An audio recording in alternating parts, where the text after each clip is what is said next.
और इस सब के बीच देखिए कल जिस तरीके का फैसला आया ना, उद्धव ठाकरे साफ तौर पर कह रहे हैं कि मामला फिक्सिंग का है, फैसला पहले से ही फिक्स कर लिया गया था। उद्धव कह रहे हैं हमें सुप्रीम कोर्ट पर भरोसा है। सुनिए। शिवसेना संपणार नहीं। इस नतीजे की उम्मीद तभी थी जब वो आरोपियों से जाकर मिले। एक बात तो तय है कि उन्होंने लोकतंत्र की हत्या की। ये सारी फिक्सिंग पहले से तय थी, इसलिए दौरों की घोषणा की गई। यह परिणाम सर्वोच्च नहीं है, यह स्थायी नहीं रहेगा। हम सुप्रीम कोर्ट जाने वाले हैं। सुप्रीम कोर्ट को भी इस पर ध्यान देना चाहिए। दूध का दूध पानी का पानी हे व्हायला पाहिजे।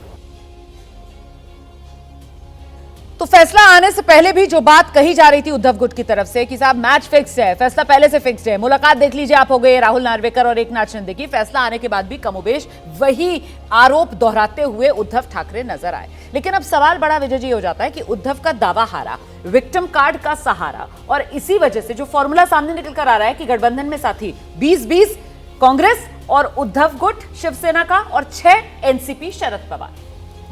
उद्धव गुट जो उद्धव साहब कह रहे थे वो बात ठीक हो सकती है कि जो पॉलिटिकल वो लड़ाई लड़ रहे हैं वो ठीक है, लेकिन जो नार्वेकर साहब का जो फैसला है वो सुप्रीम कोर्ट की लाइन पर और चुनाव आयोग की लाइन पर ही है, इसलिए उसमें कोई बहुत बड़ा विवाद नहीं है। लेकिन जब भी वो सुप्रीम कोर्ट जाएंगे, जा सकते हैं और वहाँ पर फैसला होगा, वो तो चुनावों तक नंबर आएगा। लेकिन आज उद्धव ठाकरे के पास ये मौका है कि वो ये साबित कर दे कि ये सब राजनीतिक षड्यंत्र है, और जो लोकसभा के चुनाव है वहां पर शिवसेना उद्धव गुट सबसे बड़ी पार्टी के तौर पर खासतौर से एनसीपी और कांग्रेस के साथ मिलकर आए। और मुझे लगता है महाराष्ट्र में आज की तारीख में भी भारतीय जनता पार्टी के बाद शिवसेना ही सबसे बड़ी पार्टी है, और इस गठबंधन में, महाविकास अघाड़ी गठबंधन में मुझे लगता है सबसे ज्यादा सीट शिवसेना उद्धव ठाकरे को मिलने वाली है, क्योंकि 23 में से 18 सीटें उन्होंने जीती है। तो 18 सीटों पर तो उनका हक है, भले ही वो 13 सीटें आज भारतीय जनता पार्टी के एकनाथ शिंदे साहब के साथ चली गई हों, लेकिन 18 सीटों पर उनका हक है।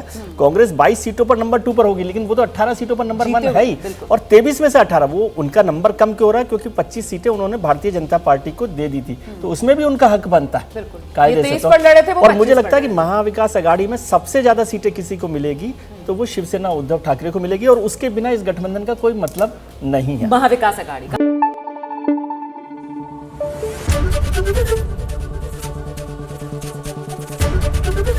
एबीपी न्यूज आपको रखे आगे।